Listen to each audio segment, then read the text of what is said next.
What's going on, y'all? Welcome to the PHLY Sixers podcast with Derek Bodner. I'm Devon Gibbons, and we're here to talk about Lonnie Walker joining the Philadelphia 76ers, according to Shams Charania of ESPN, on a 2-year, $3 million deal. And according to our very own Kyle Neubeck, the second year is a team option for Lonnie Walker. Now, you say, Lonnie Walker, well, we've been talking about him for quite some time here on our particular show. And Derek, we've been doing so since the last offseason in the summer when the Sixers, we were looking at them putting their group together. But Lonnie Walker, unfortunately, was not one of them. He did sign an Exhibit 10 deal with the Boston Celtics. After the preseason, they let him go. He wound up overseas. And of course, we'll talk about that. So just in looking at it in the general terms of Lonnie Walker joining the Philadelphia 76ers, your immediate reaction, and then later on we'll get into some of the lineup possibilities with him with this current group. Yeah, I mean, I think this is they had one more roster spot to use after converting Edwards and Butler. They had one spot open. And I think this is a worthwhile chance to evaluate a young guard who could possibly be here next year as well. I think they have played so much of the season with an older set of guards and shorter set of guards. Having another guy who's a little bit younger, Walker's still only 26, and a little bit taller at 6'4", you now have a couple of different archetypes you can try to play alongside of Tyrese Maxey and sort of see what works.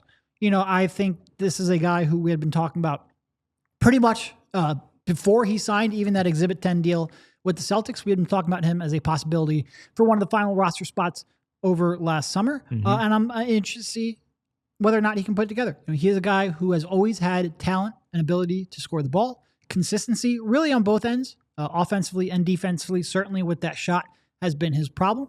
We'll see whether he can take this opportunity now after having spent the last couple of months overseas, whether or not he can turn that into a good run. Yeah, making over 39% of his threes over in, Lithuania, playing 29 total games overall for Lonnie Walker. And last season with the Brooklyn Nets, he did log 58 games with the Brooklyn Nets. He shot the ball decently. Ball decently, still average, normally right around his average of 10 points a game.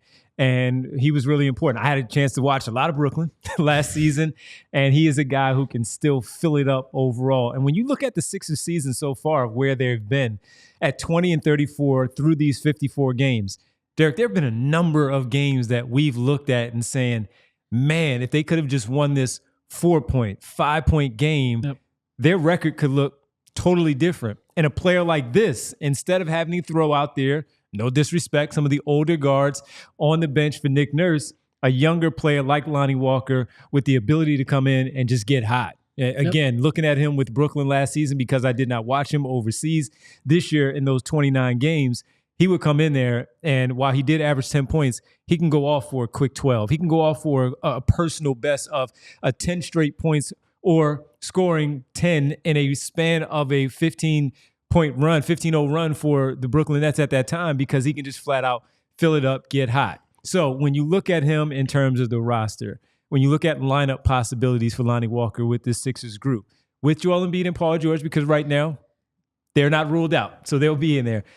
At his best, what do you see with him? What's the best possible lineup construction that you could see for Lonnie Walker to maximize what he does best? Yeah. Well, clearly, he's not a point guard. You're not going to ask him to run offense. So your point guards, Tyrese Maxey starting, Jared Butler probably off the bench, maybe Kyle Lowry at times, depending on what Nick Nurse wants out of the backup spot. But I think that's going to remain unchanged. So who do you want to pair Lonnie next to? It's not a perfect fit really with any of them, because Jared, even though Jared has a couple of inches, maybe on Tyrese, Jared's Butler is pretty slender, so I think that defensively might struggle. Honestly, you might just play him alongside of Tyrese Maxey at times. Certainly, I don't think he's going to start there. Either Kelly, who's been starting, or Quentin, I think, is your natural starting point next to Tyrese. But I'm interested to see how Lonnie will play off of Tyrese. I think you can probably play Lonnie off of Jared Butler a little bit as well.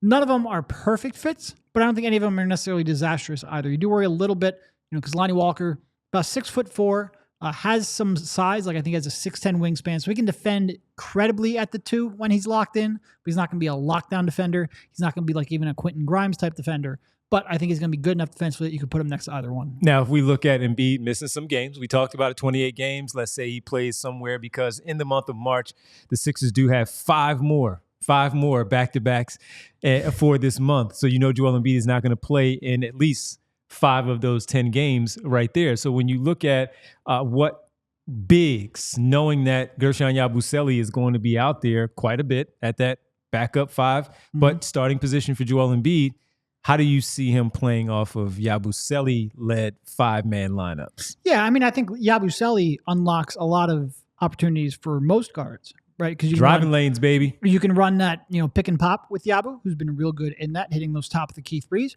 or you can just use him as a floor spacer to open up driving lanes. And I certainly think with the way Lonnie Walker plays, I think that will be a pretty good fit. And when you start talking about who should be playing that backup center spot for the rest of the season, I think it's been pretty clearly that Gershon has outplayed Andre Drummond, Dembona sort of in that third backup big spot.